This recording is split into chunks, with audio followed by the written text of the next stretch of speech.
Subscribe to Dave's Multiverse on YouTube, Spotify, and Rumble today. Sponsored by Spores MD for your personal mind-body wellness journey. And greetings, humans. We are live. I haven't done a multiverse live in a while. Last time I did one, it was with Miss Sarah Braley about the stone chambers of the Northeast, which I know Nikki's talked to her too, so we'll be talking about that tonight. But we just wanted to do just a little impromptu get together. Haven't talked to Nikki in a while, and thought I'd bring Cody on board for some energy.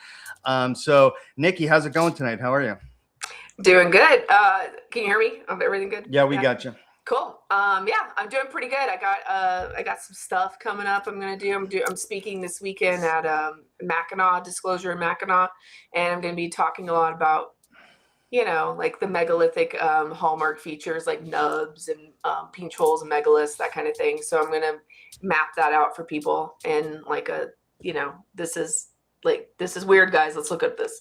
So that's what I'm doing this weekend. And then I have some other stuff coming up. But yeah, so I guess my other stuff I have coming up, I'm doing Chaco Canyon at the end of September, and doing like Mesa Verde and Shiprock, which I love Shiprock. It's like the most amazing place ever. If you're in the US, you got to go someday.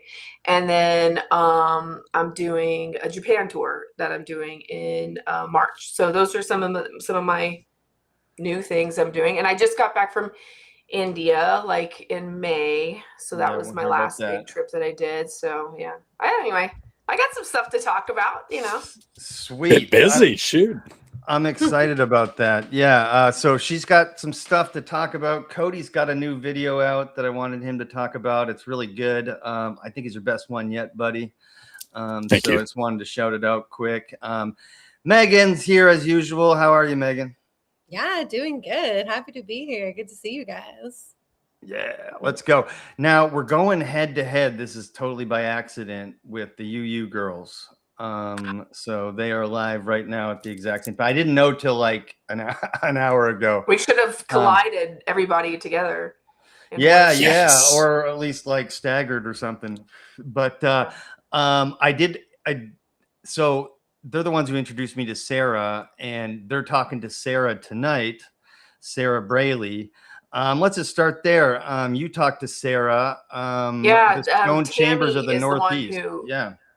Tammy like hit me up and was like, "Hey, you need to check out Sarah online." And it was like I had just got back from India, and I was like, "Oh, yeah, okay, good." But then it took a while for me to get there, and then like when I finally got on, I was like, "Holy cow, this chick is so cool!" Yeah. I went to I think like 2 years ago. I went to America's Stonehenge, so like I'd already seen some of the megaliths up there, but like not really all these chambers that she's talking about, and I didn't know how prolific they were, and they really are. Like she's talking about like the Northeast, particularly around Ithaca, New York, I guess is where she's at, and about how there's they're calling them wine cellars, but they're not. Like they're the same sort of thing that's in Ireland and England, and like some of this Cairn stuff in France and some things in Europe, or even like the Dolomens, like Balance Rock is a big dolmen in New York, and it's or maybe it's in Pennsylvania, I don't know.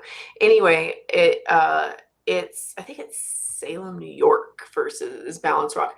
Anyway, very similar to like Korean dolmens, or some kind of like the ones in Europe, to where if it's here, it's just a glacier put it there, But if the same thing is in some of these other countries, then we have a word and a name for it and a purpose for it. So, hey, Stig. Partial eclipse is tonight. Is that tonight? I forgot about that. I want to watch that, if that's true. I'll have to see if it's visible from Tennessee. I think it's supposed to be really visible in Tennessee. It's supposed to I'm on the like the east part of the US is supposed to get, I think it starts for you guys at 10 p.m. or something. I'll be out howling at the moon. 100%. And then I think like I'm in New Mexico. I think I'm only getting like 95%, but I don't get the full thing. Anyway, I got none of the eclipse. Yeah. I probably don't either, because I think I'm in the same line as Cody. Well, I hope I get the lunar eclipse because I got none of the solar eclipse, and I was honestly mad about it. Like, I love Oh, you that mean the shit. one So, last year or 2 years ago or whatever? no, the one that just happened. Oh, that only like Spain got that. Hardly any- Yeah. Well, there were parts of the U.S. that got it, right? Uh-uh. Really? No. Like the Oh, last one we had was the one that went over Texas in like 2 years ago. okay. It did the X in Texas. Yeah. A full solar eclipse is like we're not going to have another one for a while. They're rarer than you think. Like What's it's the thing that's frequent. happening at Egypt in like Oh, so that's Luxor? happening August 2nd. Like, Yeah. like I'm an astronomer. Yeah. Okay. So August You be 2nd knowing of stuff. next year of 2028 or 2027. Yeah. August 2nd of 2027 in Luxor. It's going to be the longest eclipse of our lifetime. Oh, So wow. it's supposed 7 to be minutes. like somewhere like 6.5 minutes of full Yeah. blackness or total blacked out. And I'm totally going. I looked into taking a tour group Okay. there, but it's hotter than Hades. And August is like And it's going to the be busy worst. AF too. It's going to be so very busy. It's going to be the worst time to go. It's going to be freaking miserably hot, but I don't care. I'm still going. Oh, yeah. Yeah, So you've but I'm not decided gonna you're with the going for tour. sure. I'm not going to do it. I'm just like literally going to fly in and out of Luxor or whatever. I'm just kind of basically going for that event. That's cool.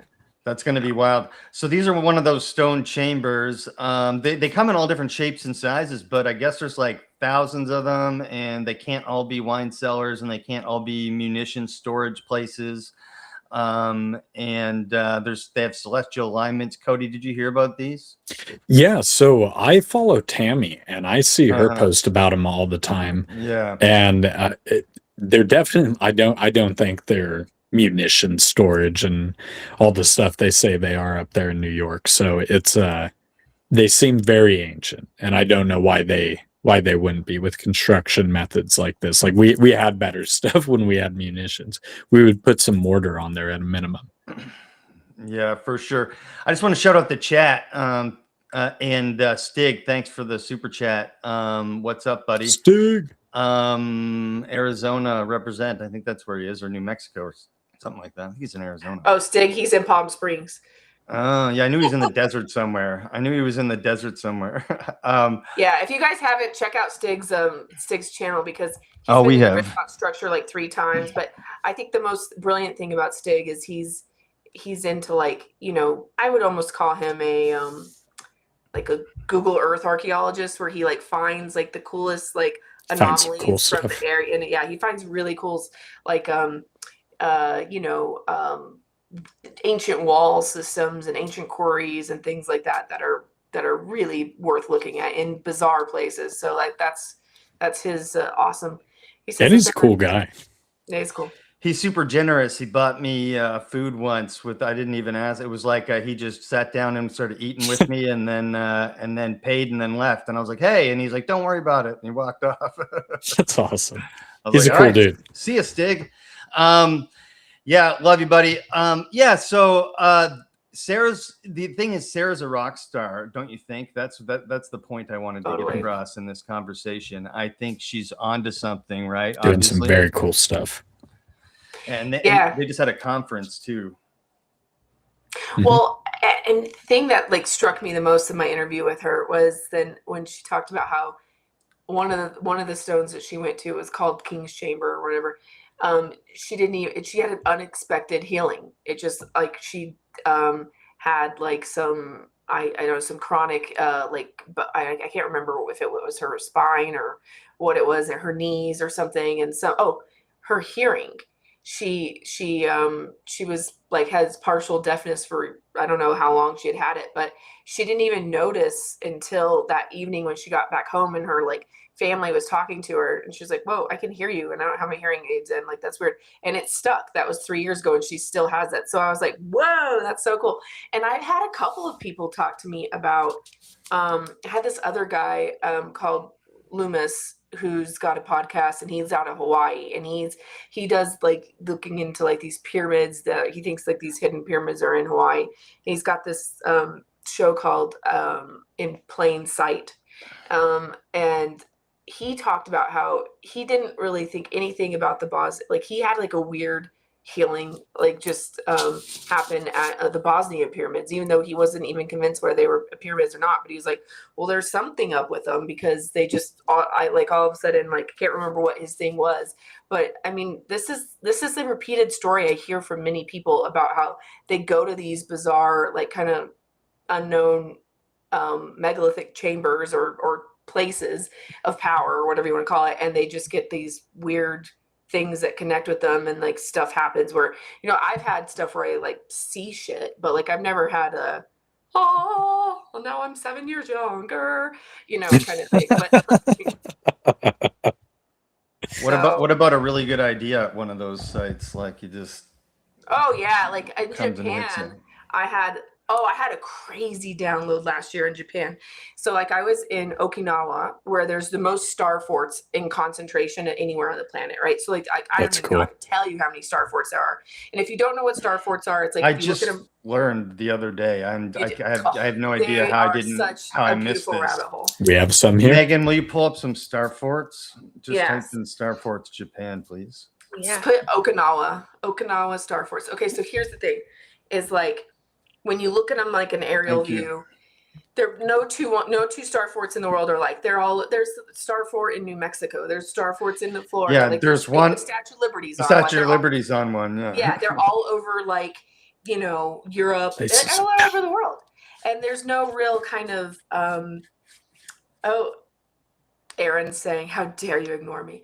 That's funny. But anyway, like the thing is that they Where's are he at? bizarre, and the part that it's like, okay, so what? Like that's how they militarily would you know, strategically shoot this and this.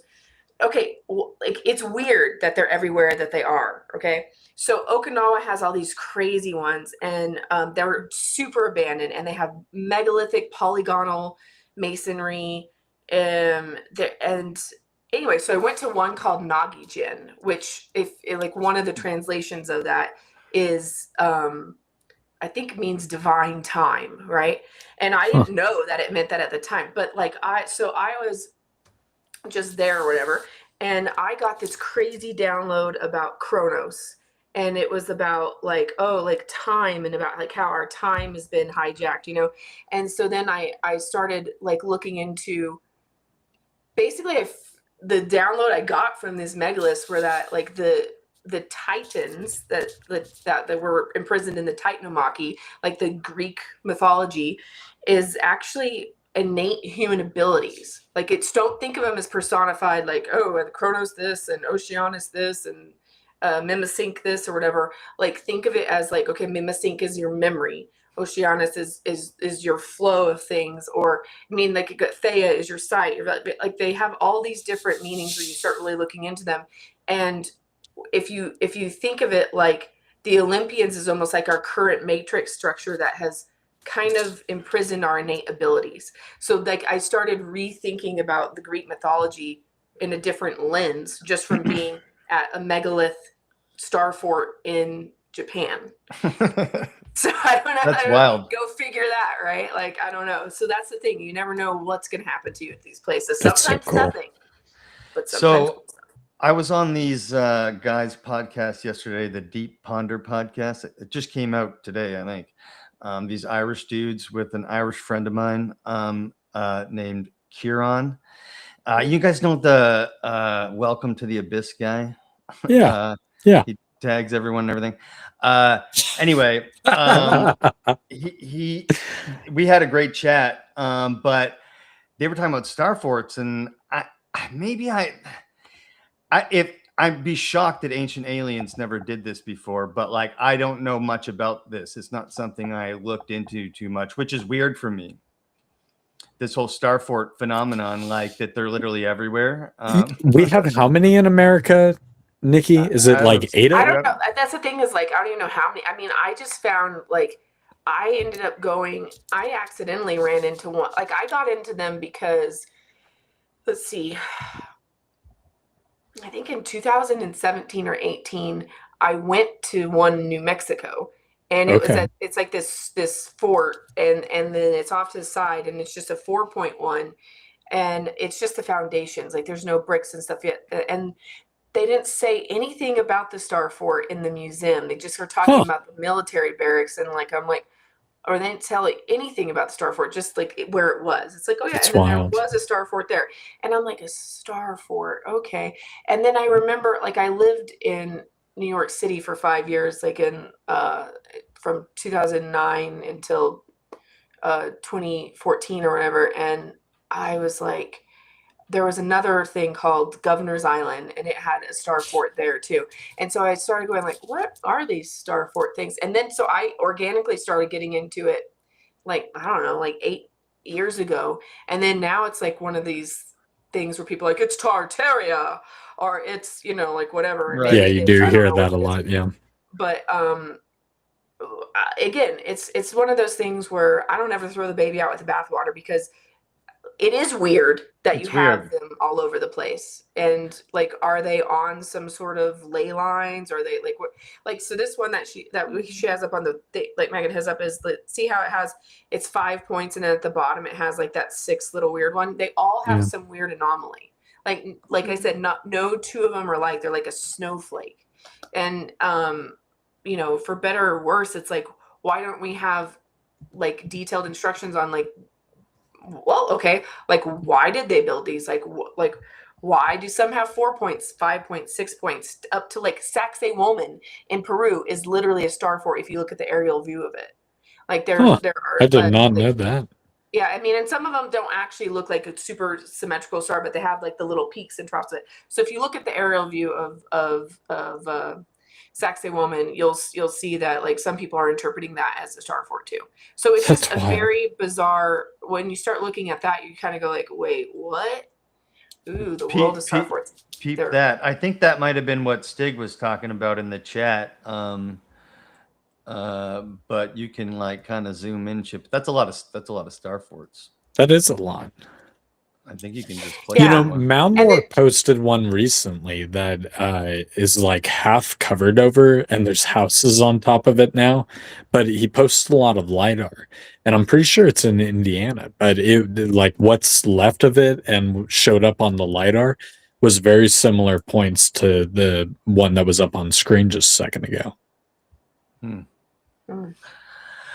I just didn't know this was a thing until recently. Sorry, I'm poorly navigating. It's kind of a weird site. I don't know if this is the one he was talking about, but still, I think that's really interesting. Yeah, they're interesting. Anyway, I just think it's something to look into, and that's anyway. So back to Japan, it was like, I had an odd, like, impromptu download out of Star Fort. So there you go. That's why I was like, okay, That's wow, cool. that's kind of interesting. About ancient Greece at a Star Greece Fort in Japan. mythology. Yeah.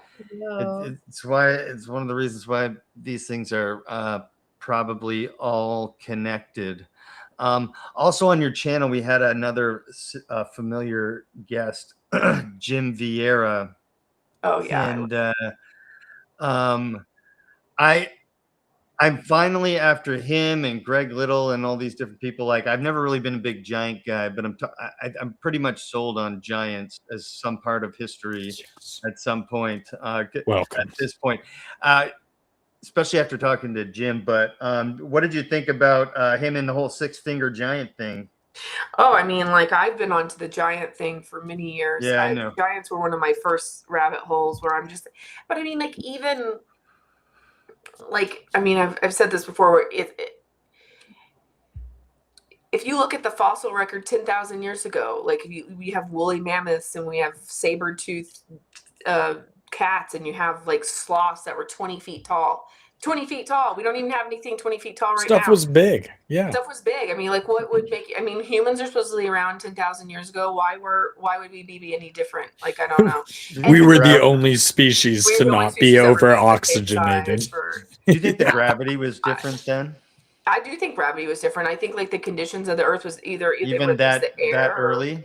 That's crazy. Yeah, I I think think Well, the I think oxygen was different for sure. the gravity had to have been a little bit different. I mean, technically, we're in an ice age if you have Antarctica, like, you know, and like our planet has been like completely water before, supposedly. So at that point, I think we're dealing with different conditions. And I also think time doesn't always work the same. If it's time is just a like our rotation in relation to the sun, and like how do we know that that's a constant? So I don't know. We know we're moving away from it even. So, right? It would have been different. Well, yeah, 10,000 years ago, 1,000,000 years ago, presumably. From my seat inside my brain, it's fucking speeding up. So seems like it. Yeah, God. Yeah, getting older quicker. But I don't know if because perception is, my reality, right? So that's a part of it. Of course. That is how fast time is going for me. If you were sitting on a beach doing nothing, it would be slow. It would. Well, and then that's like I've also talked about how like that's the thing with fruit flies, they die in like 3 days, right? So like maybe like our frame rate is 24 frames per second is like what we see. And then if you speed it up to 36 frames per second, that's when things start looking 3D, right? So, and then if you put it down to like 18 frames, it starts looking like slow motion kind of thing, right? So that's like if you're playing with the camera, but that's actually how our brain processes images. So what if like these, I don't know, like Galapagos tortoises that live the longest, what if their frame rate's like 4 frames per second, and then fruit flies is like 1,000 frames per second? So they're like, ah! And then that's why they die so quick. And then like turtles are like, they can barely see. And I'm like, what if like the rate at which you perceive would be the same is your time clock? I don't know. I mean, it's just something to think about how. No, I think that's exactly true. Yeah, I think that's 100% true. I think some people could live longer in a shorter amount of time than other people just by how they live their life. Oh, for sure. Yeah. If you stay super busy and you're not, I don't know, just being intentional and like being present and stuff versus like just letting time go. Whoo. But I think there's a certain like aspect of getting older where like, because I swear like the early 2000s was like 10 years ago. I swear the 90s was 20 years ago. I feel like that too. I'm always like, wait, what? It does feel like, yes, Dave, I'm operating on the same clock, so I don't know what that phenomena is, but I'm like, yeah, I mean, it was like, 10 years ago, it was 2000. No, it wasn't. It was so long ago, and I'm old. Well, and years seem to go really quick now. They really pass. Like, I'm like, and I guess like they say that's because like now I'm 44, so it's like the percentage of time I've lived is whatever. I think I don't know, man. I think it's going faster. I don't think it's us. We are getting closer, right? Like science does say that, so you have to assume. Time. I have old clocks that run at a very different rate than like my phone and all the other clocks. And I refuse to believe that it's just because the clocks are like old and off. I think it's because they're set for the times that they're made, right? And as we're incrementally getting closer to the sun or what the hell ever, like it's going to change a little bit, right? And those little bits add up over time. I don't know. Well, and I think that like we did recently go to the atomic clock, or we used to be like on the solar second, and then now we're on the atomic second, which they like split some. I can't remember which chemical they split, but that's how they decide like what a second is. And we have sped up the clock is actually since the 70s a little bit faster than it used to be before that. But I was born in the 80s, so like I don't even know what it would be like to be without that. But I do think that it's like if you like what part of my download was like, we are aging ourselves even more than we need to by our obsession with always knowing what time it is. Like always, right now this thing tells me we've been live for 25 minutes. Like I can tell, like I have a clock in the corner here. I have a clock on my phone. Like we're so obsessed with every passing second that actually doesn't, that like ages us. That's not good. I would agree. Yep. I would agree. You need to like have timeless days where you just don't have any kind of, no concept of it. I have time blindness, so I feel like I live that every single day of life. That's good. You're gonna be young forever then. Yeah, that explains it. Yeah, that's. I'm looking hella old over here. Seems so clear. Go with that. That's good. We're just kidding. So I had Mike Wandering Wolf on. You went with him to Japan. I didn't go with him to Japan. Oh, I thought went you with him did. to Oh, to Peru. I Peru. went with him Yeah, to my bad. Turkey. The To last trip I Peru, took and you're with him. going to. You went with him to Turkey.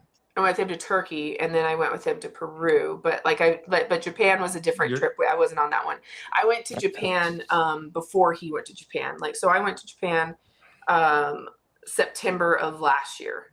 Okay. And then I went with so this is my Japan tour, and basically one of the girls that I've interviewed, totally obsessed with. She's a psychic medium who has like this whole perception of the world, and how she has all these protocols, kind of like she sees it as like a matrix, and like your soul has fragmentations that you have to put together and all this stuff. Her name's Anne Ishikawa, and she's from Australia, but she's lived in Japan for like 30 something years. And so I went to Japan to go visit Anne, and I took a couple of my friends, and then I was like, well, we gotta go see all these megaliths that I want to see. And then Anne's into megaliths too, so she even researched more. So we had our own little private tour of Japan, and That's cool. And Anne was really into the star forts, and so she's the one who took us to Okinawa, and she had one of her best friends is like the ocean ambassador of Japan, and she like swims with sharks and all this stuff. And so we all just like researched like the places that we went. So we went to places that people aren't even talking about normally. That's Ishinahoden, which is really interesting. Japan blew me away. Yeah, so no idea. That one, Mike talked to us about last week in our most recent episode. That's the spaceship rock, right? I can't hear you all of a sudden, Megan. Or not Megan. Yeah, Nikki, sorry. Nikki, Nikki's cut off. Nikki, I can't hear. Oh, Ishinohoden's the floating rock, for the record. The floating rock. Sorry. What did I say? Spaceship? This one's the space rock. Floating, but not quite to space. We might have lost Nikki there for a second. Yeah, I think we did. Nikki, come back. No, seriously, this rock is pretty damn incredible. I wonder how much of it was shaped like that originally, and how much people went out of their way to shape. Because, like, what was the idea behind it? Strange feature. We don't know. I don't think there's any explanation even from the local. Well, Mike said, they don't know who made this, how, or why. There we go. Are you back now, Nikki? We can see you. Oh, sorry. Yeah, go back out and come back in and see if that fixes it. Yeah. Just no audio. No worries. We'll get it figured out. Yeah. Mike told us that they have no idea who made this or how or why or what it was for. Like, there's some like speculation of like water filtration and stuff like that, but I don't know about all that. Nikki? Still no audio. Nikki's. Yeah, we just all of a sudden your audio died. Let me try this. I wonder if her mic's off. The little red thing like mine was. I don't know. Well, there's a few things we can talk about while she's getting that sorted out that I had kind of pinged up. If Aaron's still in the chat, hi, buddy. We do love you. We saw you. We seen you down there. We got you. Is my audio on again? Yes. Yeah. We hear you. Okay, I don't know why it's doing that. Sorry, guys. Welcome back. You can pull that back up. Rock ship or Masuda Mfude, they don't. I'll just say this: they don't have any. Like, Japanese people don't really. This isn't something they know about even themselves. Like, it's not really something that's like on.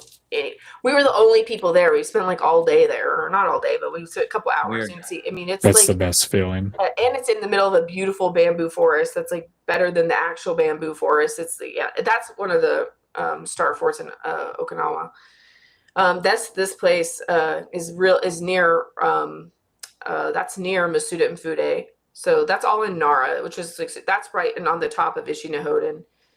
So our friend Jace does amazing drone footage, and he's the one who took all the drones everywhere that we went. So anyway, we're basically retracing the steps of our trip, and going back with our friends who I have like 3 translators going, and we're getting a big bus and doing it. And we're staying in an onsen where, like there's like hot springs that you're staying at every night. Japan's just so awesome, That's guys. cool. I can't even believe to tell you. And the God, I toilets do wanna sing go. to you. They sing to you. There's a little music button. amazing. You push it when you're in there. It's just so You can amazing. just pick your music while you go to the bathroom. Rainforest That's incredible. sounds or whatever you Oh want. my god, Yeah, it's amazing. it's so peaceful. Very interesting contrast to India because you Um, get really cool. I want to but hear about that. You just went to India, right? I did. I went to the Sorry. so okay. I went because I have a good friend who was doing like this Kundalini yoga retreat. So for 2 weeks, Oh, I was that's doing cool. this yoga thing with him. I'm about that. That's a fox bat, by the way. Those things are bigger than dogs. Damn. Like No. they're Nope. all over the place. They're crazy in Okinawa. In Japan or India? In or both? That's Japan. This is also the Ugh. videos from Japan. Yeah. God, I wanted to go to Japan until the flying dog. My friend It's a Jason big Conscious bat. Crypto, he's the one who made this. Yeah, the flying dogs. That's what they are. Like the flying Oh. foxes. Wait, before we segue off of Japan, I am curious though. In Mexico, like filming permits were actually pretty pricey, especially depending on the site. And drones definitely were a no-go at a lot of sites. Is it not that way in Japan? Like there's nobody to talk to, so I don't know. But Oh, they just don't care. They're just they like, just show don't up care. and do There your thing. were Oh, a cool. couple of I like that. starports that we actually weren't able to film because you did have to That get thing's special crazy. permission. They do What the care hell's there. what the hell's that thing? That's another one of those crazy star forts that's in Okinawa. That one is like famous from Damn. World War II. That's a shisha, which are Time Lord That guardians. thing's and they're all crazy. over the- Well, it would make sense that they would be reused during times of war, but I think the narrative throughout the places that they're found that they were constructed during these earlier wars is just silly because they say ours was from what, the Revolutionary War, but then Japan's was building the same kind of style forts during World War II. Like that's a pretty Yeah, big time gap weird. for the same type of construction. So it's a very suspicious narrative to me for sure. I agree. And for me,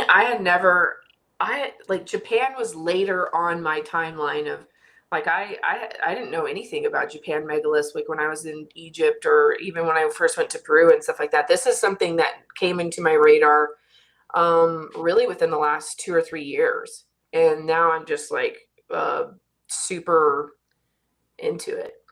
So anyway, yeah.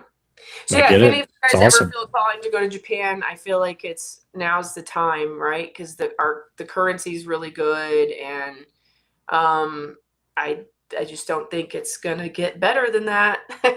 Well, Mike, he couldn't say anything better about the how organized it was and the food and how nice everyone was and polite everyone was. He raved about that. That's always Yeah, what I mean, hear. like there's no trash cans because you're expected to, and people do just take their trash to their to your hotel room or not and throw it away. It's like I didn't see a piece of garbage anywhere in the country. They're That's just cool. the most like, hello, thank you, yes. Just like, I don't know, they're so lovely. It's amazing. And everything's comfortable, right? The complete and total opposite spectrum is India. And that is Tell us about that. You just came back from there. I want to hear about it because I've been on the fence Well, about going to India one day, and I would love to hear from your exploration perspective what it's like to actually get out there and spend a little time out there. So first of all, I have some lovely Indian friends and I love them to bits, and that's great. But it's rough. Rough. is rough. Like I have an iron stomach and I got sick for 3 weeks. Like it is it's a rough place. It's the hottest country in the world now. And like, so I went in April and May and it was like averaging 113 every day. But like that's at night. It doesn't cool down. Like it never got below 95 at night. It's like, I don't know. It's the class system's really real. you see a lot of like the poverty is beyond anything I've ever seen, and it's like they don't have. It's very dirty, or I don't know. Yeah, it's just look. Yeah, so I was saying earlier, and this is mean, but the juice may not, depending on how old you are and what your circumstance. I'm like 44. I want to sleep like on a mattress now. Like I want to like drink the Right. water and be confident that I'm not going to get sick. Like I don't. Yeah, I don't know. It's Well, I know Indian people who told me like, no, don't. Well, it's a But, whole different biome than what, like a gut they're biome, like, than you what we're can't, used you to. can't, Yeah. you I have can't enough handle it. trouble with that. I Yeah. don't think my body could handle it. Just my gut But alone. Find the The mattress. thing is it has some of the best shit in the world, including does. Kailasa temple or whatever. Yeah, That's so I went why to it's so Kailasa. You unexplored. did? Nice. I went to Ooh. Kailasa. I went to the Elora Caves, which are hotter inside the basalt. Like it's. I was like, oh, I'm gonna be in a cave and it's gonna be cooler. It's good. No, you bake like an oven. Oh It's no. like kind of clay oven. But they were amazing, and I have a bunch of videos on my Instagram that I put of them, and I should do a more dedicated space of it. Look, they have pinch holes, which are, if you don't know, Her audio's That doing was that thing wild. again. It's saying Jono. We got the Nikki remix. Nick, you That can was hear me? fire. The Nikki remix. It did it to us earlier before we even started. Let's give her a second to try to Multiverse sort that out. I was hyping up StreamYard before the stream, but I take back the nice shit I said. Yeah, Although that was pretty fire, I won't lie. I think she's Then- back. Jono, sorry. Yeah. Did it do it? Am I here again? Yeah, you're here. It was Yeah. like Jono. I'm so It was sorry. like I don't know spitting- if it's like my internet or if something's spitting glitching with my rhymes. microphone. I'm sorry, guys. I've never had this happen before. So No, it's weird. It's kind they of don't want me funny. to tell you about it.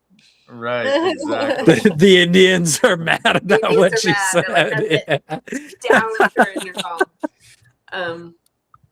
Yeah. I went to the Ajanti caves and saw like the sleeping Buddha and all that. I mean, it That's really cool. is like something out of Lord of the Rings, where like the elves go to like Glyndor, or where the Yeah, exactly. Riverdale.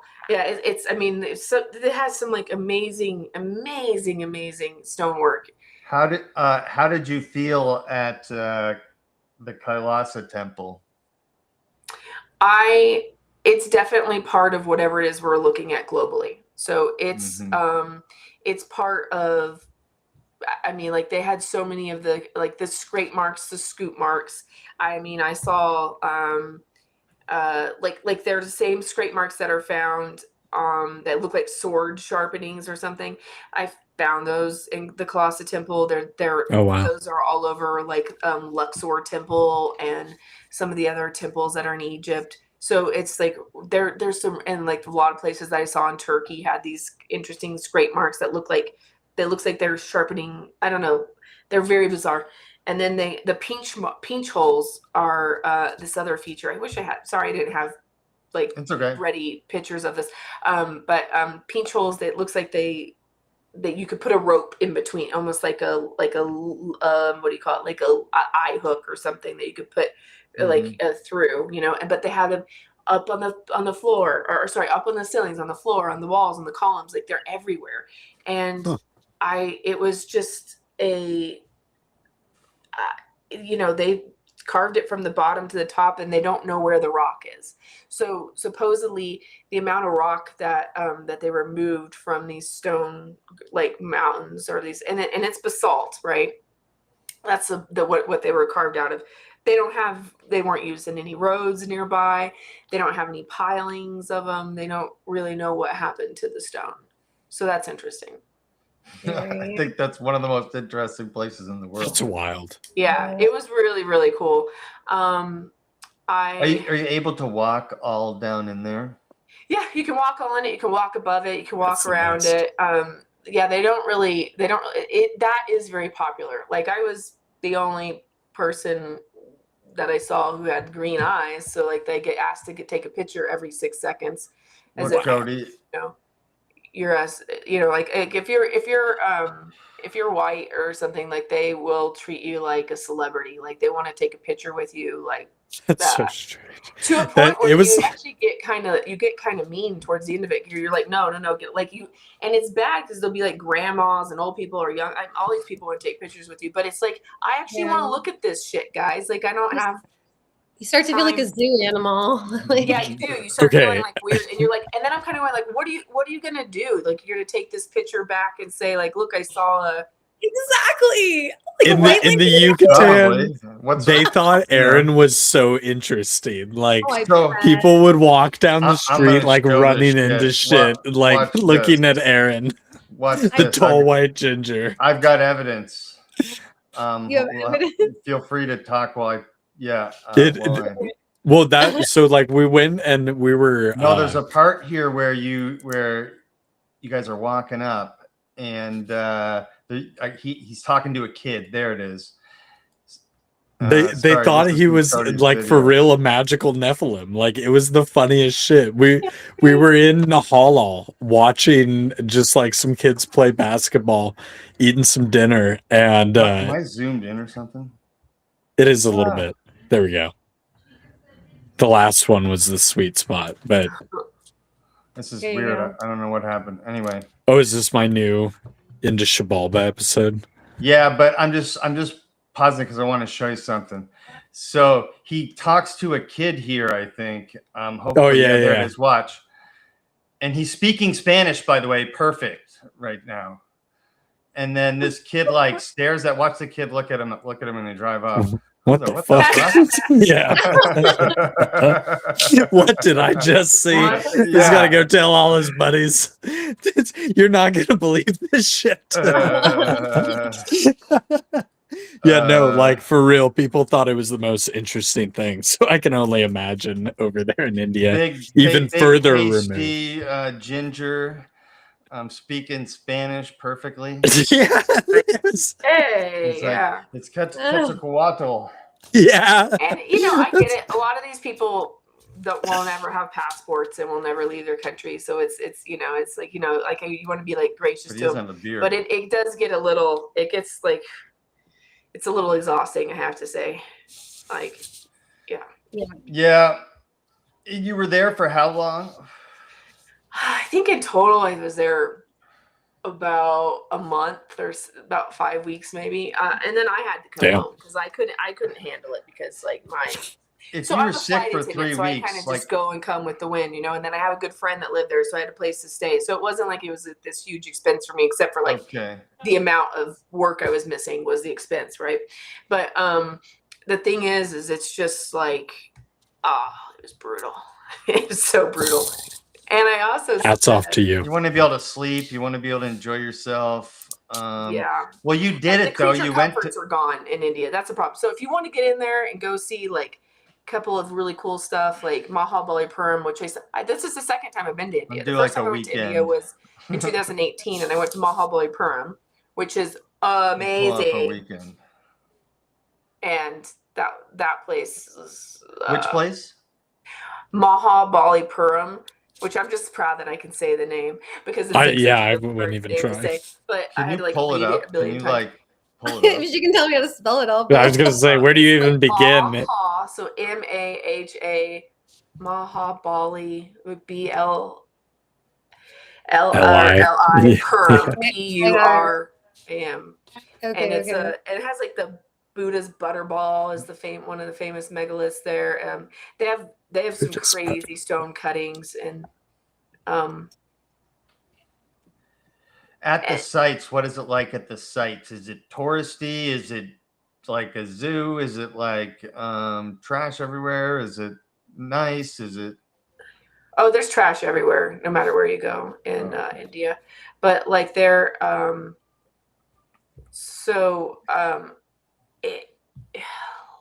and these would be stone. These temples would be carved completely. Like these wouldn't be. They're not made.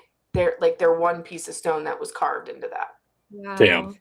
And then that's so wild. like if you scroll up more to like, see if you look at the one on the very side, they do have kind of like megalithic stone features in them. And there is like some of the bigger like ones that are on the beach that are further inland in that city. The whole city was just like this crazy ancient palace with really weird stone carvings. Like some of those caves that you go in there are all, that's all carved out of giant stones. Like none of this is That's pieced incredible. together. You could spend a whole day there then, huh? Oh, you could. I spent 4 days there. It was, Right. and I still couldn't see everything. It was amazing. But like I said, it's awesome, but yeah. At Creature what comforts cost? are left to go when you're young. Too late. Young and durable. Too late. Young and I'm gonna take a durable. bunch of Army MRE rations, and I should Yeah. be good. I'm gonna But then stick there's water. to Mexico and South America, where my gut biome is familiar. Yeah. Which so that's the thing, is like I'm glad I've gone. I conquered. I'm gonna leave it for a while. And everybody should go watch on your channel. And instead of having to go there themselves and suffer, you can just watch Nikkiana Yeah, Jones. that's true. And I mean, I did put a lot of videos on Instagram. I'll put some more up because I mean, like I gotta get. I'm not as good about posting my travels as I am just interviewing other people about theirs. And I've been everywhere. For me, it's almost kind of like I'm just doing research in my head when I go there. I got to make sure it's real. I got to make sure this stuff is like what they say it is. And then of course it's always way more complex in person than like anybody can even describe in person. And I'm sure you know that even from like the stuff you guys have gone into. So Megan, you do Indonesia, right? I'm Yeah, working on it. she's familiar with It's pretty badass stuff herself. She's I have familiar to- with the gut trouble too from the Yeah. traveling there. I actually had to leave like sooner than I expected because I think I Sick. went there with problems already and it just got so much worse. I'm still working on healing it almost a year later. So Y'all I'm ladies are very troopers. cautious I'll when give you you say your dues. watch your gut. So thanks Yeah. for that. The worst place I've ever been in my life is Cuba. And Really? my friend and I went to Cuba. Where's And he was India? he was hospitalized. He had to be on this like bout of antibiotics where they had a PICC line in him to get rid of whatever bugs he got. Wow. So he got Jacqueline, some really bad stuff in Cuba. Jacqueline from Universe Unveiled, she used to go to Cuba all the time, and she says, "Good Canadians go to Cuba all the time." Really? You're more Yeah. welcome. Oh, she's doing. We got beatbox Nikki again. It's doing it again. Oh, that one was a good one though. That one was way better than. I'm telling you, if you cut some of those and splice them together, that shit could be rad. The Nikki mix track. I'm here for it. I wanted to bring this up anyway. See if Nikki pops back in. But did you see Michael Button and Joe Rogan talking about North American copper? I saw that he was just on there. I hadn't seen what they talked about yet, though. Had you, Megan? No. I watched the first 40 minutes of it, and they were basically, I think, pretty sure they were talking about Michigan copper. I'm going to pull it up. Well, you know what? Shout out to our boy Jeff up north, who's boots on the ground talking about Michigan copper. Yeah, Nikki, I was just going to play a quick clip here from Michael Button on Joe Rogan just here.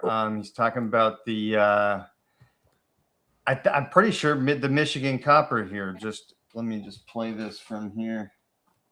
People can't get their heads around the sheer enormity of these timescales that we're talking about. Like, it's so long. Yeah. It's so long. Well, another weird one that's come up fairly recently that I know you've talked about is the copper mining Oh, yeah. in North America.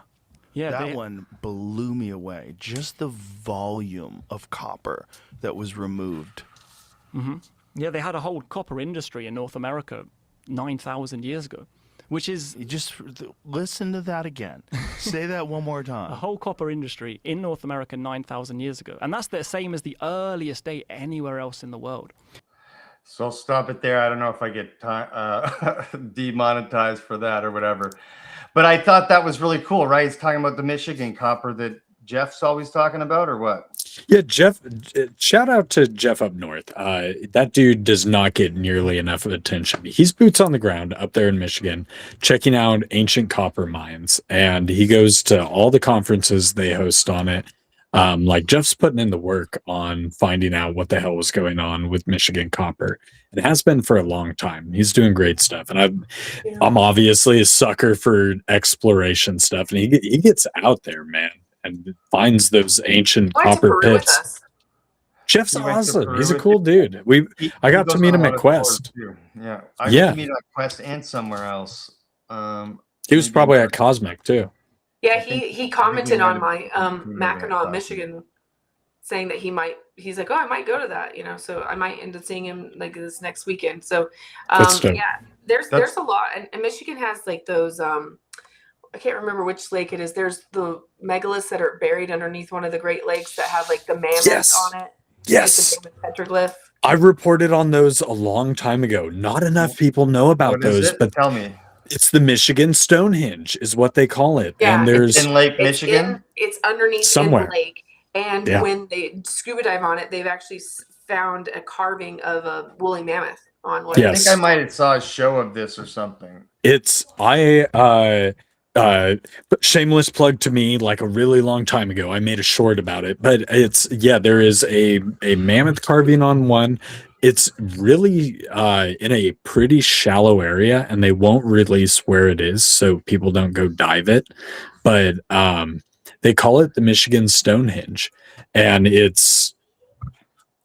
the water depths for that to have not been underwater would have been a long ass time ago, like an uncomfortable amount of time ago. So they don't like to talk about it. Like we're talking like deep into the ice age for there to have not been water where these are found. So there's pictorial evidence of woolly mammoth on it. So it's obviously super. Yeah, it's all of the ways of it being weird, and the stones are the size of a fucking minivan. By the way, like they're big, they're really big, and it's a stone circle. Yes, which is probably I saw astronomically aligned to the time if people were doing astroarchaeology. Somebody correct me. Yeah, I don't know. So anyway, there's a great word for it that's out of my thesaurus capabilities. So, but if people were able to actually check that out and check the alignments, it would reveal exactly how old it is, because those things. Irish clowns on it. It's in Grand Traverse Bay in Lake Superior. Grand Traverse Bay. Yeah. Well, but that would be weird. Like, what would that mean? That would blow everything wide open, wouldn't it? I think it really messes with the Clovis theory. That's why they don't like it. Okay, we gotta be over. Nikki, am I wrong? Yeah, come on. I thought we were done with that. We're over that. Well, that's no. They still hold on to it. They're not over it. We're over it, but like they're not over it. Some of them are. I think some of them are over Clovis. I think they just don't like to talk about it. I think White anymore. Sands, even within New Mexico, which is because Clovis is also New Mexico. White Sands has put Clovis behind. I mean, because they found the footprints that are whatever 50,000 years old or however old they're saying they are. There's a spot in Peru that they recently, I say recently, within the last couple of years, but there's a spot, and I believe it's in Peru. It may be further south, but I want to say that dates back to 50 or 60,000 years as well. So they know that people were coming from both directions, which is also, like pretty in the face of the like Clovis first thing. I don't know. It's all silly to me. Well, they say the White we don't know Sands shit about shit. 21 to 23,000 years old is what the official reports are on that. That's Do you think the mound builders ran this like extensive civilization based off of Michigan copper that they were trading with Europe? Oh, I think that's totally possible. I think the mound builders were giants. And some of them, yeah. Definitely. I mean, they have like when you go to Cahokia, apparently, I've heard different accounts, but they say that first of all, the museum's never open anymore. But when you go up to like Monk's Mound or whatever, they've done like some LiDAR about it, and there is like when you're on top of Monk's Mound, there's like this field to the right of it, and it is, I think that one of the guys who worked there told us they found 9 skeletons that were between 7 to 8 feet tall. Unusually statured is how the literature likes to put it. Unusually statured individuals. And a lot of times they'll have like the unusually statured person with in a burial with like other people like in a circle around them. So there's something going on with all that. Nikki, I know you love Greg too. I did a episode with Greg. I also love Greg. We love Greg. Yeah, amazing. If you guys don't know Greg, you got to follow Greg. No, Little. We do. Yeah, no, he's all about anyone who's watching. Yeah, anyone who's watching probably does know Greg Little. That's true. The greatest of gems. But I did an episode with Greg, and I haven't released it because there's more to it that I've yet to discover that I need to put before and after what I filmed with Greg. But I believe strongly that the Maya and the mound builders were in far greater contact than we think. And there's a lot of evidence to suggest that the mound builders were in a lot of ways introducing a lot of the spiritual ideas and motifs to the Maya. That's the man himself. That's Dr. is he here? Yeah. Oh, Greg. See, we say nice things about you even when you're not here, or we don't know that you're here, and we just love you. But I think that it's pretty possible that there was a lot of contact happening, and I think that might even be where we see the Maya practice skull elongation is from the mound builders, because around the time that the Maya introduced corn to North America, because they had it first down in Mesoamerica and then brought it up north. Around that same time, we see a lot of the religious motifs appear down in Mesoamerica. So it's I don't know. I was curious what you think about that, though, because it seems like there was a curious exchange happening there. I mean, there definitely was. And I mean, even like I'm doing Chaco next week, and like Chaco's weird because they had parrot feathers and silver concha belts or like a bunch of silver that was from Mexico that they were like that was up there, and like the Chacoans were gone 1,000 years ago, like, or they've since 900 something. So like, I mean, they were in, I mean, there was no Mexico America. It was all one place, right? They totally wait. New track drop. It was all one. It was all one place. It was, though, and that's the reality.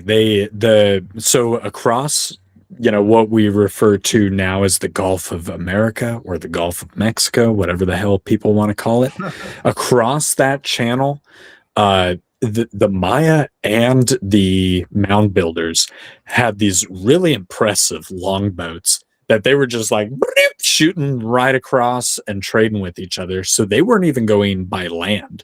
The Yucatan was trading directly via longboats with like Louisiana and shit, going right through the Gulf. So what was happening through those channels of trade aren't even being considered in the areas of Chaco Canyon and stuff like that. So, I mean, the possibilities are wide. I think they really are. Well, who else was mining that copper in 9,000 years ago? I think the mound people probably had the lock on it, right? Yeah, I don't think I think unquestionably they kind of had the. I mean, they were big as fuck, right? Who's going to come up and take it from them? It was a big civilization. I think. Yeah, some of them. Well, no, and I mean, like, literally, they were big people compared to like small Mesoamericans. Like, you're not going to take the copper mines away from these 8-foot people that live in cities of 10,000. It's I think it's pretty wild to consider. Yeah, maybe how vast the Mound Empire might have been. Or where it even started from. I think it was probably huge. Oh, Nikki, we can't hear you. Yeah, we can't hear you. I wonder what's going on. Okay. Have you guys appreciate the we appreciate you guys hanging in there with us. What's up, Cody? while we wait for Nikki to pop back on, have you guys seen the mound site? And maybe Greg can tell us in the chat that is of the same bird's eye design of Atlantis. Like it has the same amount of concentric rings that are described. Like the layout is exactly like Plato described Atlantis. In, Greg? I could flip through my mound encyclopedia, which people I got could go mine buy. over there. Usually it's right there, so I can pull it up. But I was cleaning the other day. I would have to knock a bunch of crystals off in front of the way, but it's visible right there on my set.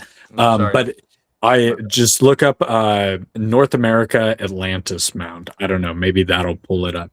But Nikki, do you happen to know what is the mound site that is laid out exactly like Plato described Atlantis? Oh, is that what is that called? I want to say it's in Ohio. I thought it was. I know what you're talking about. Now you put me on the spot. I don't know what the name of it is. It's not a huge site. It's not a super well-known one or huge, like as far as like its actual footprint, but it's laid out exactly like Atlantis. Like with the concentric circles. The same amount, 3 concentric rings with a channel going in and out of it. And they say it's astronomical, but like it's uncanny the fact that it's like 1-to-1 with the way, and I'm not saying it's Atlantis, but like when we consider an Atlantis empire and how they may have been a civilization at who knows what point in time, it's fascinating to see that same design Solon told Plato about and then wrote down for all of us to read about, repeated in a North American ancient, prehistorical architecture. And I think that's pretty cool. Is it Poverty Point?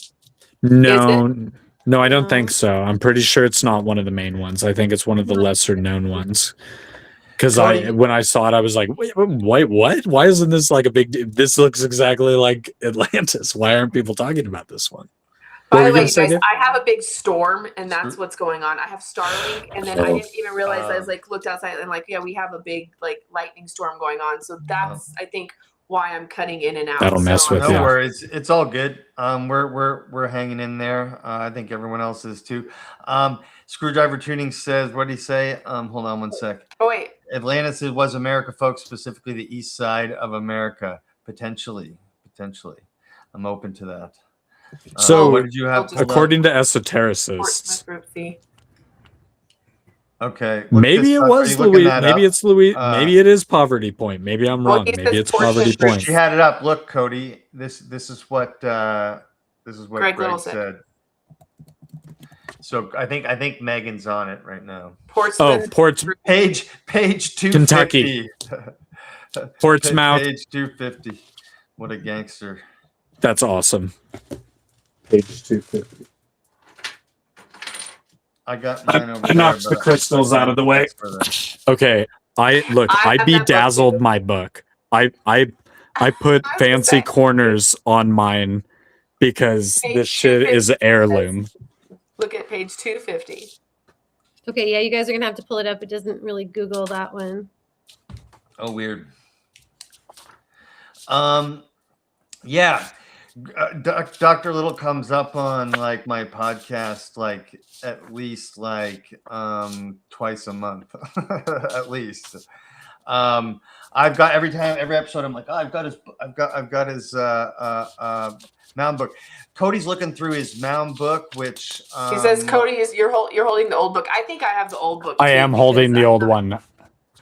My copy of the new one is unreachable up there. Well, I can't get it down. Well, it's not going to be the same page then, I don't think.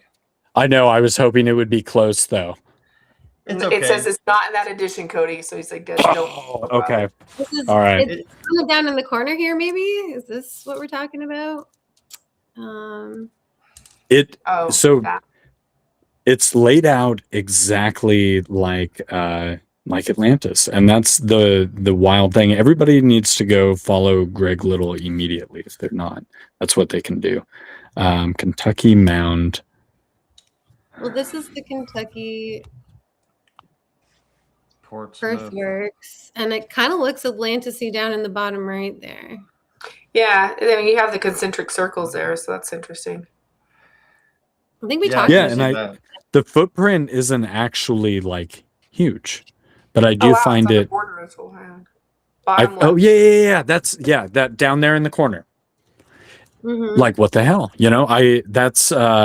And Greg has a number of pictures that are in the encyclopedia, and he's posted on his X that are, you know, like actual pictures of it from on the ground. And I don't it blows my mind just the shit that was happening here in North America that I certainly wasn't taught about, never was mentioned in No. any of No, yeah. the public school textbooks. Shame. Super We annoying. were an incredible country doing incredible things. Yeah, I love seeing that kind of architecture in the or earthwork building, and the uncanny resemblance I think is neat. You know, speaking of like, you know, like this, like stuff I can't validate at all, but like when I was living in Arkansas for a year, I had this Some reoccurring cool stuff out there. dream for like a week where this like Native American guy came and like would take, he like showed me stuff. It was really weird. I mean, and this is a grain of salt thing that you don't have to take anything. It's just like, this is like a weird psychic kind of thing, right? So so I'm living outside of Mount Ida, which is like the quartz capital crystal place or whatever, and there's right next to this Lake Ouachita, and which has all these little islands and stuff in it. So this like Native American dude like comes and he's like staring me in the middle of the night, and I'm freaked out by him. And then like the next night he comes in like into my dream, and he like puts me into his consciousness where I get to see through his eyes, but I'm not him. And he shows me that like they so basically what he shows me is that they didn't have, okay, this is so weird, but this is like weird kind of psychic-y shit. I love this shit. So he shows me that they lived to be like 1,000 years old, and like it took them about like, I don't know, until they were like 60 before they ended up getting their powers, and that they were able to, like, their aura on their body was their temperature control. And so like they didn't need, it didn't matter if it was 100 degrees outside or below 50, because they were 72 degrees in their own field all the time. So they didn't have to have the building structures that we had, because they had that ability. And then the buildings that they did have would be what they almost called them, like the word for it isn't, I don't know what their language was, but it basically meant babies. So like if you were under like 50 or 60 and you hadn't got your powers yet, you were a baby. And so they were able to like talk telepathically. They were able to like instantly manifest things. So if they want to go to sleep, they were just wherever they were, they would just like make a bed of moss and just sleep. It was crazy, this shit he was showing me. And so anyway, he was showing me this guy from like up north like pops in, because they could like bilocate too, like with their travel. And he showed me that like, oh, there's like there was this thing coming, and it was like these red squid kind of things from the sky that were just like melting everything. And so what the Native American guy said, that they had to leave the babies, so the people like instantly went under the ground. It's crazy. I don't know if any of it's true, but what the thing that was weird that he showed me was that he took me over the Lake Ouachita, and he was saying that there's some crystal pyramids that are, and like two of the islands, like there are the peaks or the tops of these pyramids or whatever. And I was like, okay, whatever. And then so when I woke up, I started like researching Lake Ouachita, and they actually were in the middle of building or of excavating two different mound sites in the lake valley when they dammed it up and decided to make it the biggest lake in Arkansas. And it is got the biggest quartz Funny how in the that world happens. running through that lake. So it was just really weird. Like I learned all this information about the lake after the dude in my dream like showed me all this shit about it. But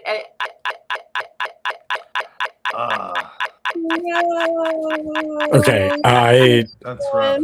I will say here in East Tennessee, they used water to cover up a lot of amazing shit. Lake Norris is hiding a lot of incredible stuff. And even still, in the little islands on the lake, there's Indian burials. Well, they didn't bury them. They basically hung them in hammocks up between the trees, and you can still see some of those out in East Tennessee. But the really cool stuff is all under Lake Norris. Like what? I was just piggybacking off what you were saying, Nikki, Cool stuff about like the cool what, stuff Kirby? getting flooded, like old mound sites. Man, the lake next to my house, Lake Lanier, is like one of the most like, watch when you go like this. It's one of the most like haunted like lakes in the country. That you just type in Lake Lanier on YouTube, and the first thing you get is That's what horrific actually to happened.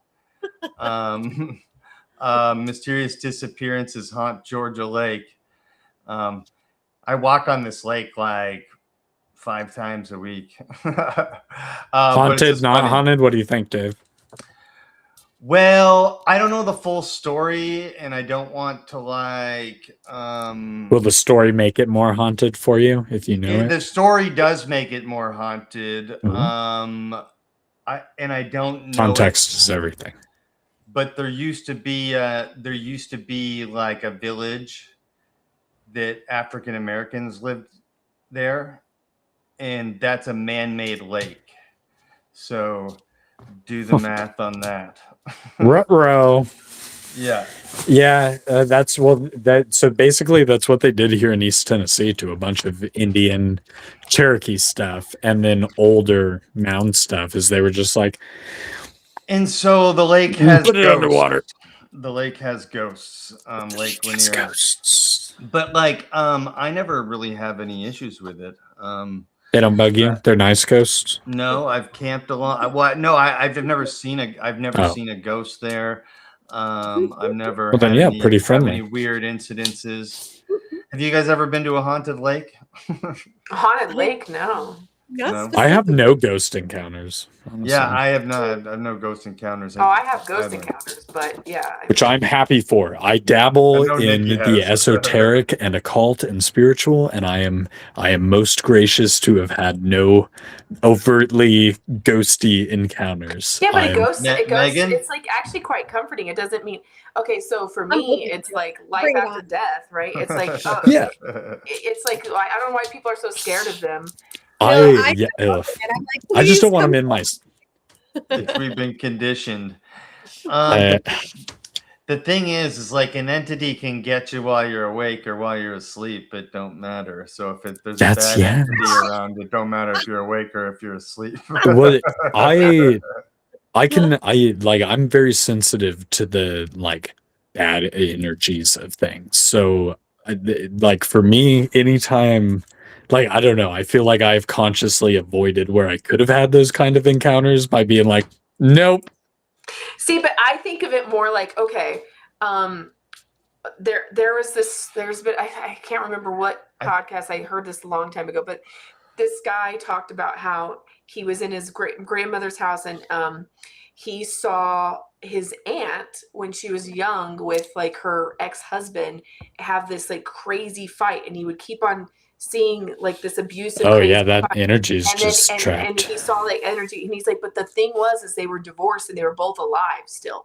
He's Yeah. like, she's in her 60s now. This was like when she was in her 20s, and then so a lot of times it isn't even necessarily like, oh, they're dead in this. It's almost like Right. there's a time and a place where there was a traumatic event that etched the record.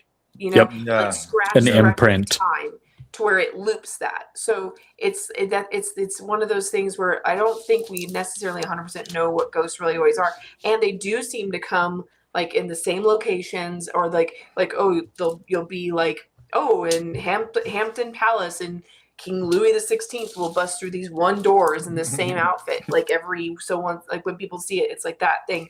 A And it's- residual, yeah. Yeah, so you wonder if it's just like there's an imprint on the timeline because of such a powerful event. Well, think about like anything or object that you have poured some type of energy into, or that from a family member, maybe that you've received as like an heirloom gift after they've passed away that you know was really important to them. For me, at least, like you can feel that energy hum on it. It's you can pick up two of the same object and they don't feel energetically the same always. And I think that if something potent enough happens, it can absolutely stain a place or an object. And you see that energy just kind of repeat. That stain can never be fully washed out.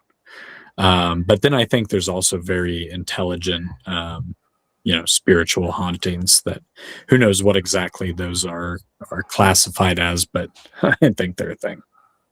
Yeah, I mean, there's also, I mean, I definitely think we have, entities and these other things, but that are almost like their own kind of creature in themselves, but I don't know. Greg will tell you. I've seen 3 of my 4 grandparents, in ghosts, and that was kind of interesting. Wow. And I wasn't scared of that. Whoa. Were you a kid? No, actually, my dad's dad died when I was 12, and then when I was about 24, this was something like out of a Christmas story. I woke up in the middle of the night, and the light. I was home at my mom's house for Christmas time or whatever, and the light next to the bed turned on, and I woke up, and I was like, oh, because of the light. And then I look at the bottom of the foot of my bed, and there's this young man, and he was like a silhouette of a person. You could there was an opaque, he wasn't completely opaque, you could see through him a little bit, and it was just like a standard kind of ghost thing, but he was in his 30s, and I was like, and at first I was like, ah! And then I was like, oh wait, Grandpa Joe, because he died when he was 70. I'd never seen him this age before. And then he was like, yeah. And then he came over to me, and he was like, I'm sorry, Nikki, you're the only one I could get through to. And I was like, what? And then he touched my hand, and then all of a sudden we were back into the house that was in New Mexico that my dad was raised in, and that my grandparents had lived in when I was young. And he took me to this dresser and this drawer, and he pulled open the drawer, and he was like, okay, look underneath there, look up, look. And I'm like, oh, okay. And there was a piece. There was a piece. Oh God, Nikki, wait, hold on. Oh no, that she knows how to keep us in suspense. And there was a piece right in the middle of the ghost. There was Grandpa was there. He touched her hand. She was about it sometimes. She's like, "Oh, hi, Grandpa. Oh, it was Grandpa Joe." I know. I would piss my pants, no doubt, immediately, reactionarily. I am not above saying that on camera. I would fucking piss myself immediately. Hey, that's me. It's me. We left off at we reached up. What was under the drawer? What did you see under there? Okay, there was so a piece do you see this piece of paper? You see the piece of paper underneath there? And I was like, yeah. And he's like, when you wake up, you need to go you need to find your way back to New Mexico. You need to go to the place you need to go to the house that whoever owns it now. You need to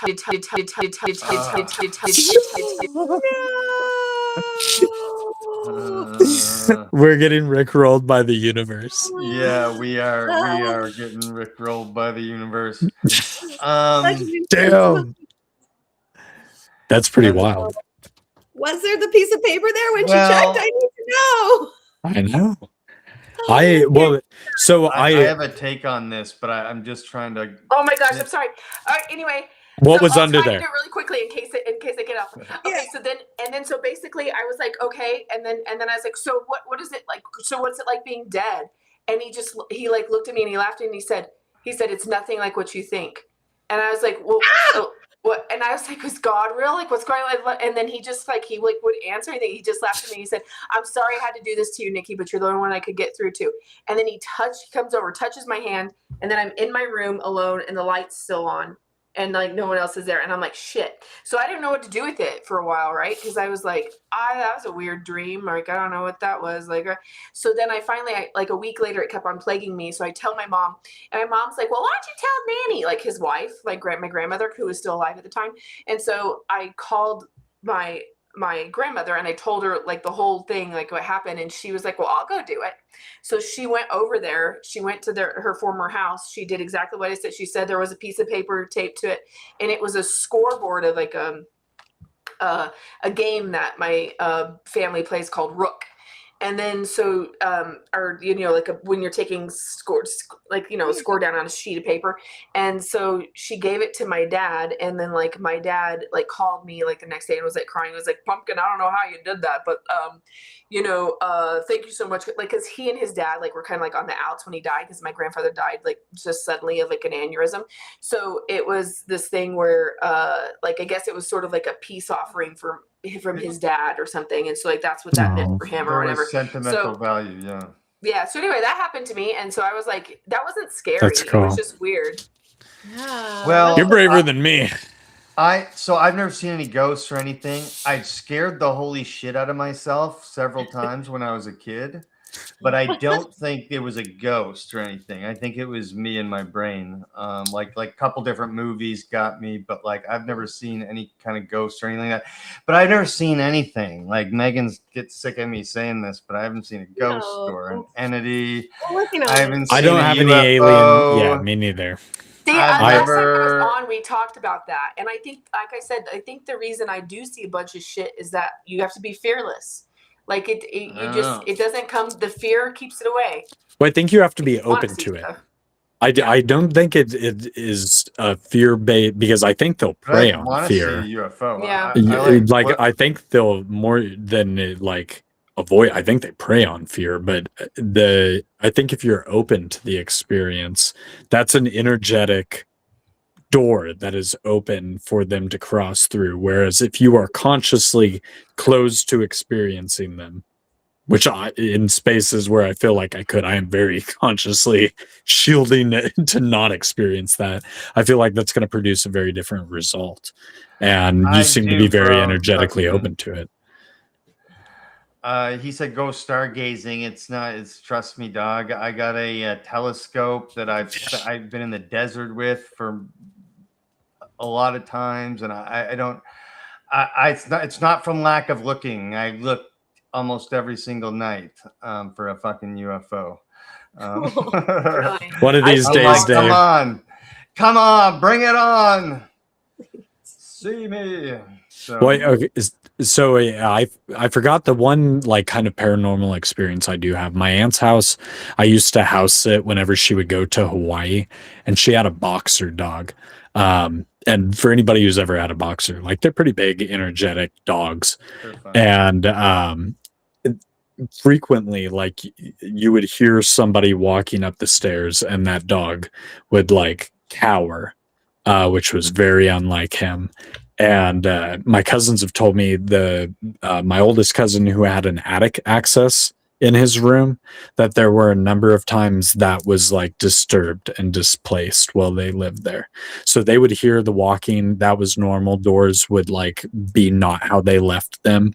But the one that creeped the shit out of me was my cousin's thing being ajar. So yeah, I guess that's my one near paranormal experiences. I did hear that walking up and down a couple of times, but I never saw anything. I've never seen any UFOs either, Dave. One of these days we will. You guys should come out with me sometime. I see them all the time. So Yes, you're a conduit apparently. I've had a couple people who do give me the same invite. Dave will be the one that gets abducted. Yeah. What did the other guys say? That was Rue. Oh, hey Rue, how's it going, man? What's up, Rue? See ya. We missed you. An Rue. apology. I've never seen a UFO. That's funny. Nikki, tell us about. I want to talk more about the conference and the Chaco tour. So let's go Chaco tour first. So maybe? the conference is this coming weekend. Or it's the 31st, 1st, and 2nd in it's called Disclosure in Mackinac.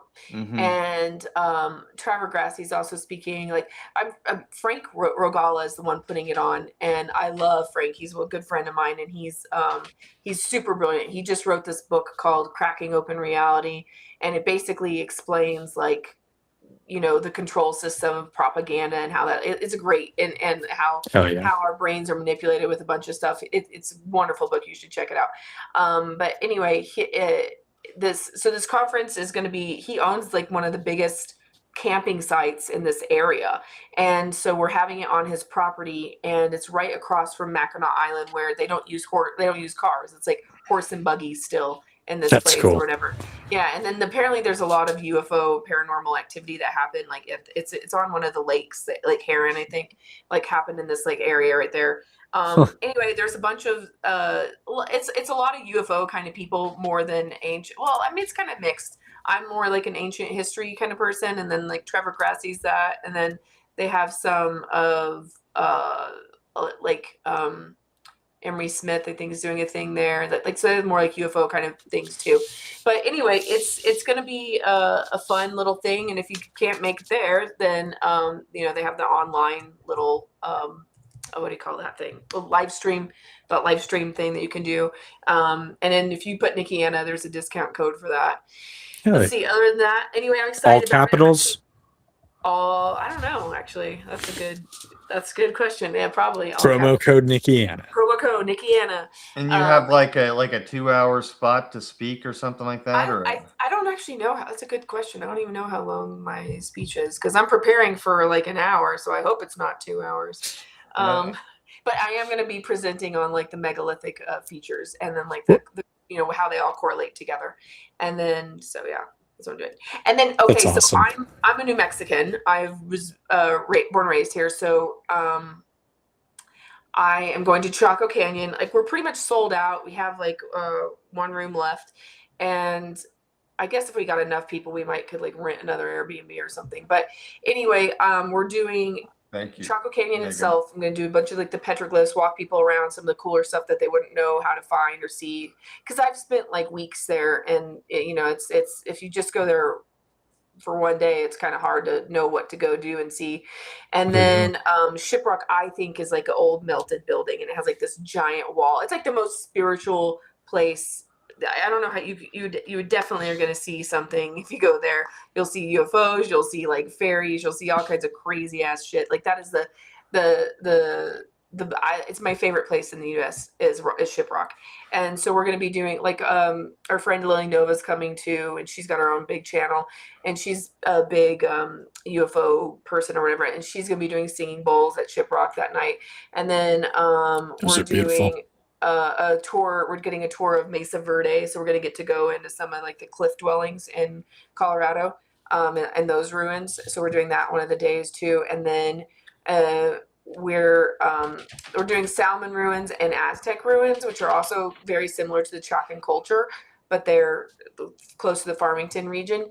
And then like we're trying to fit in Bisty to Wilderness, and then I might stay an extra day and do the Dulce, like, you know, Dulce, New Mexico, where there's like some underground alien bases and all this shit. But like the thing about that is that there's like these megalithic walls that are there that I want. Whoa, there's some megalithic walls that she wants to. Oh. Yeah, that's a bummer. There's some megalithic walls that she wants to. Yeah, I've spent some time in New Mexico. But what I was doing was looking for Area 51. But no, not Area 51. I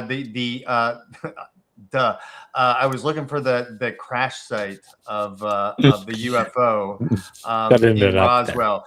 But not Guys, Roswell. I'm so sorry that I keep popping in and off. This is so annoying, and I feel like I'm a talk hog when I'm on here because I'm like, let me just say something before I cut off again. So when I get off next time, just like it'll be, I can't keep doing this. It's something's wrong with my thing. I got to figure out what's going on. It's okay. I get it. No, I actually feel great about this because last time I was on with Dave and you, Nikki, I was having shitty internet problems because of a storm at my house. So this is like redemption for me. I'm like, oh my gosh, now Nikki's on and I'm having good internet and she's not. And I feel like it's somehow cosmically even. Did I have you guys on together last time? Yeah. Yes, and my internet was ass that night. Like it was like the end of the world storm, and my stuff just kept going in and out. My mic wouldn't connect. Like it. Yeah, that's what's happening to me right now. I feel it. It was literally the last time I was on with you. So cosmically, we're now even. Cosmic energies where they're like, no, don't let them connect too much. Only one at a time. Yeah. Yeah. We can start working towards wrapping up too. We've been going about 90 minutes. But I did want to talk about Cody's video because it's one of his best ones. I was going to play like the. Thank you. I intro actually of think it. it's also my best But- one too. I liked it a lot. Do you want me to play it from the beginning for a second, or you want to set it up a little? Yeah, this was out at Yashuna in the Yucatan. It's not too far from Chichen Itza, and a honestly underappreciated gym. So yeah, go ahead and play the intro. Oops. A site that you've probably never heard of, but you should have, because it was a hugely important Maya seat of power that for almost 3,000 years was tremendously important and influential to the Maya people. And yet somehow the wider world has hardly ever heard of it, or even if you've been there, you probably barely scratched the surface. And who could blame you? Because even the academics of the 70s, 80s, and 90s barely scratched the surface themselves.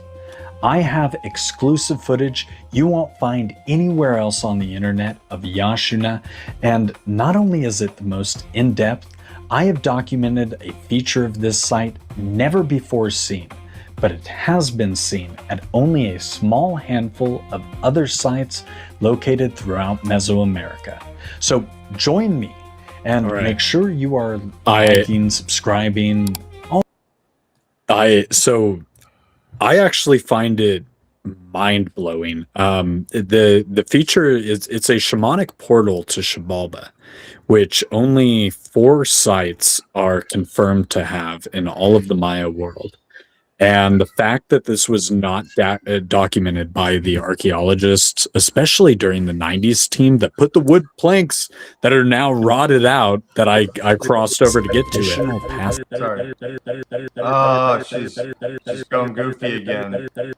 Is that me? No, I think that's Nikki. Sorry, Nikki. Oh, okay.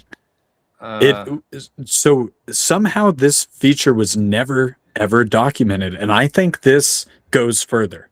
Because if you look up at the lintel stones, they continue. The walls continue. That looks like pack fill to me, and I'm positive this chamber that I'm in here actually leads further than what's currently accessible.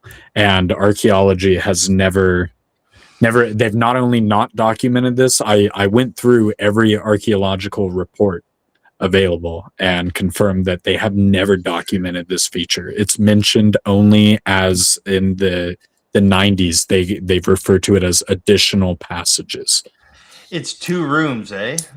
It's a branching Z pattern, which is symbolic of a lot of things for the Maya. So it's 100% like I'm confident the feature is a shamanic portal to the underworld, because to even get to this, this would have been an enclosed labyrinth under a stairwell, which now you can see the light behind me. It's there's not a roof to it anymore, but this would have been a completely enclosed understair labyrinth, and you would have come into this resting room, and presumably a shaman probably would have provided the seated to be a how with drugs and guidance as he went into this last phase of what would have been the symbolic portal through the underworld and back up to the outer world and up to the heavens, because up above this room is actually a trap door which leads to the top of the pyramid they would have ascended to. So just wild shit, and to have never been documented properly by archaeologists is crazy to me. But I'm very proud that the site was willing to speak to me and reveal this to me, and that I can share it with the wider world now. Yeah, the boys, that's Scott Walter, I'm telling you. One of these days, man. I love Scott. Screwdriver said, Cody, this video was fantastic.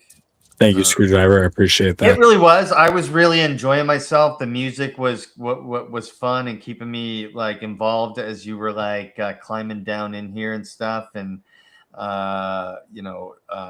the script or whatever it was that you used for this. It was really good, and Thank you. I just really enjoyed this one. Definitely your best one. Go check out Cody on East 10 Outpost, and give him a subscribe, because this is like a 47-minute in-depth, like you're gonna learn all about this site. Video. There's my spirit animal. A moth visited me in Xibalba and legit flew off the wall onto my camera and then just back onto the wall. It's a black witch moth, which is incredibly symbolic. So that was one of my 2 spirit animal encounters, which, Nikki, I'm glad you're back on now, because you can fully appreciate how magical that is to have been granted a little visitation like that while in the depths of Xibalba. And the energy's there. You've felt those places. It's electrifying. They're super cool. I mean, and I think there's energies there that we can. I mean, just think about, why would we build solid pyramids? Like, what's the point of that? Because we freaking can, and it's cool, Well, and we channel that energy, and it's like, we don't do it now, but like there's something that, like, there's something to this worldwide phenomenon, y'all. Like, it's a technology. Yeah, it's a total technology. It really was. The spirit is a science like any other. Yeah, it's definitely a spiritual technology. So I think you got kicked out last talking about the Chaco tour just at the end. Talking about. Anyway, yeah. If you guys, I mean, I think Chaco's the thing that I might end up doing every year, because like I live in New Mexico now again, and it's like, it's like a very easy tour for me to do because it's back of my hand thing, and I love it so much. But if you have the means and want to come, like, still, like, hit me up. It's a good thing to go. It's I think it's a good group of people, good way to see it. And we're just going to be exploring the magical things about it. And it's like the pyramids of the United States or something. They're so cool, dude. They really are. If you guys haven't ever been out here, and if you guys ever come, let me know. We'll go do something out there, because I was just telling them I was looking for the Roswell crash site, but it's not in Roswell. It's in. There's one in Aztec. There's one in Corona. That's where Mac Brazel's ranch is, and that's where it landed. George Howard's out at Skinwalker Ranch right now. Yeah, did you know that, Nikki? Did anybody see that? Yeah, I actually meant to bring that up. I'm glad you did. I saw George is badass. I love like, George for the ranch. I was like, oh. Yes. So I was like, pack a bajra, some sage, a cross, like cover all the bases, buddy. I don't know how he did that. I tried to go there. Like I've literally written the owner who lives there. I've tried to go like twice, but when it was run by that former guy who was like Bigelow, not Bigelow was his name. Yeah. I think anyway. And then this new guy, like I've literally written 2 different owners of it trying to go, and they've both told me no. So I don't know how George got an invite. That's awesome. I think it's I don't know. We ask him, and he was a bit vague. So George is just in there like swimwear, man. You can't ask guys like that too many questions. Before we went live with him on Sunday, he told us that, but he told us not to tell anyone, which was why I was surprised when he posted it. I know. I was like, yeah, we could say something then. Yeah. I would have wanted to talk about that live, but I guess he just didn't want to talk about it in that moment, and like live on the show or whatever. Well, he said he didn't know what all he could say about it. So really all he said is that he's going.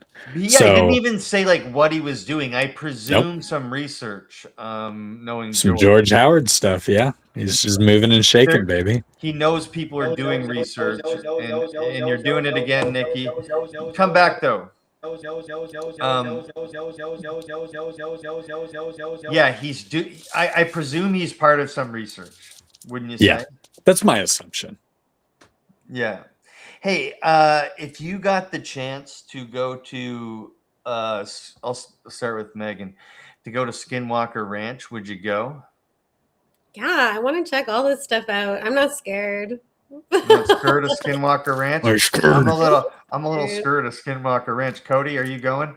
Look, You can I'm go for a scared. weekend. Like I ain't Megan Brave, but like I would be scared, but there for a weekend. If you said, Cody, you need to go out in a tent and camp at Skinwalker Ranch, and that's the only chance you're ever going to get to go, I'd be out there in a sleeping bag in a tent to experience it telling at you. least By once. yourself. Scared as shit. I ain't Yes, going. I would do it by I ain't myself. going. Right now, That's owner, offer me. I'll do it with my camera. It's sitting right Well, behind me. I'll film that nah, shit. dog. 24 hours, baby. I will scare thing is, myself to death.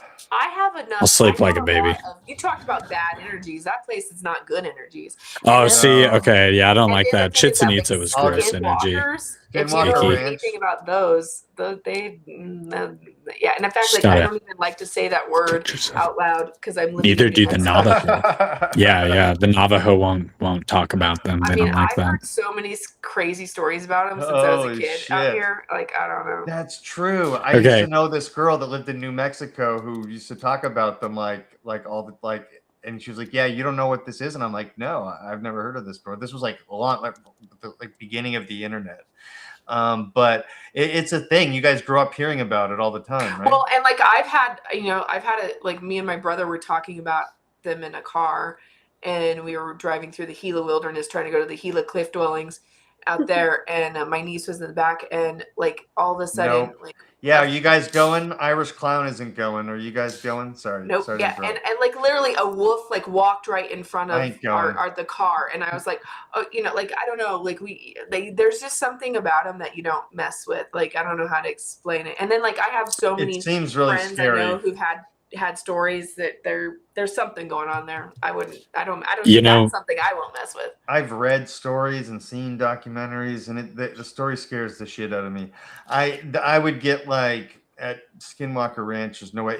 Where is it? It's in New Mexico. Where is it? Doing it again.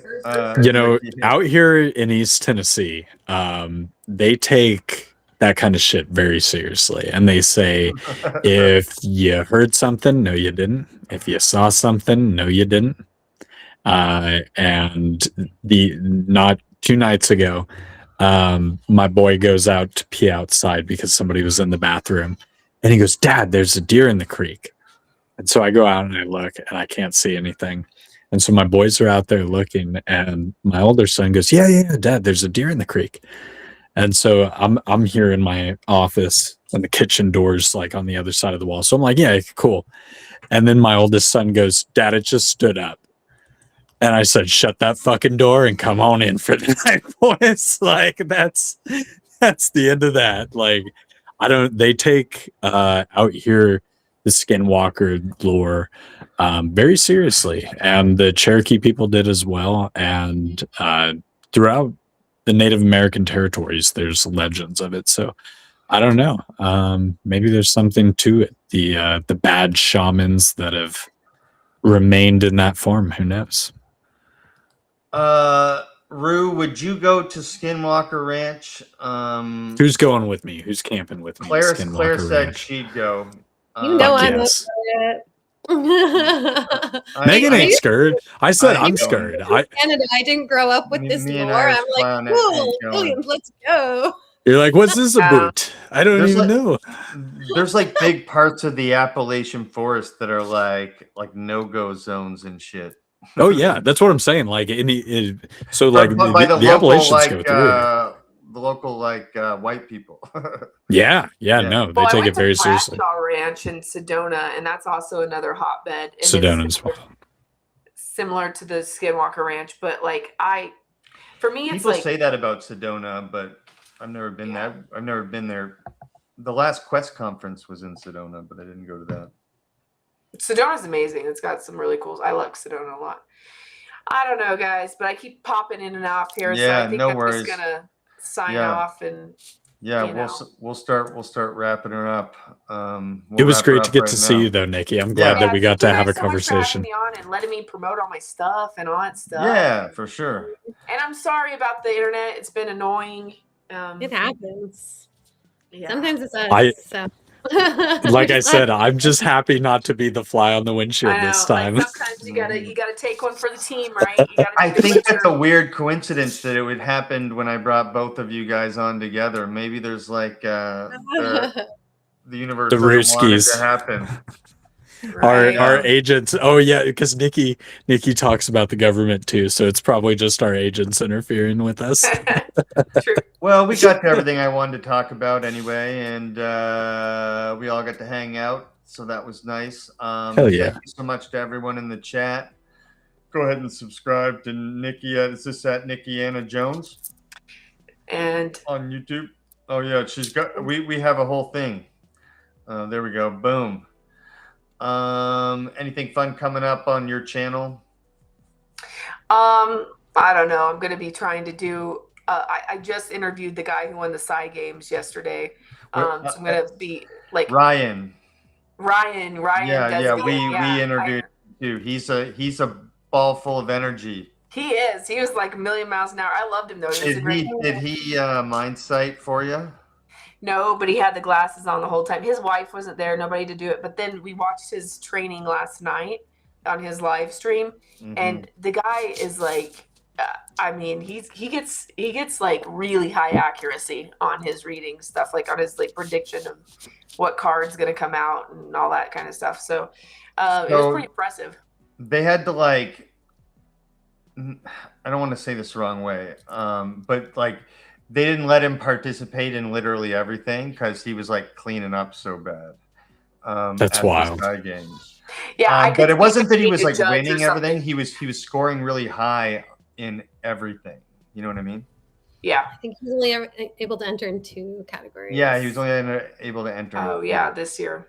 Because he cleaned house. He won 3 of the 5 or 3 of the 4 or whatever the first year. So this year he only was able to, like, I think just he won 1, but he's good. He's really good. It's really impressive to see. Yeah, cool. Cody, what's going on with you next? Well, you can find me at East 10 Outpost across all my social medias. I just dropped my exploration of Yashuna. I think my next long video that'll be out is probably going to be on the Maya calendar. I speak with astrologer Lydia on that, and kind of how the Maya calendar and modern astrology is in a lot of ways very similar. So look forward to that coming out. Definitely check out my exploration of Yashuna. Very proud of that. It came out good.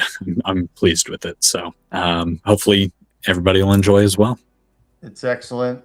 This Friday, I got an interview. It's just me and internationally best-selling author Paul Wallace, which I think we all know. Megan, you know Paul's him, cool. Right? And we talk about his newest book, The Dragons of Eden.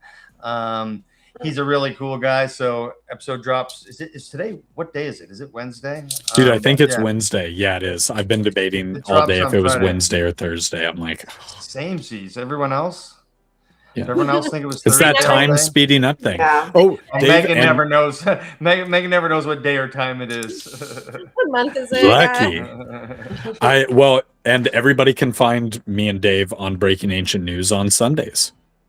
Which is super cool. And we have an episode, and we'd like to formally ask Nikki to join us as a guest host coming up here in the next coming weeks. Okay, cool. This Sunday I have to be in the Mackinac thing, but after that I can do it. Yeah, we got a guy on Sunday anyway, but like I think we have 2 guests lined up already. Yeah. But still, in the future, you can jump on. Yeah, anytime in the future, let me know. Like I'd love that kind of news stuff. So we'd love to have you. That's awesome. Cool. Awesome. Thank you, Megan. Thank you, chat. Everyone have a wonderful night. Yeah, and anybody still watching my channel, you guys subscribe to theirs because they're amazing.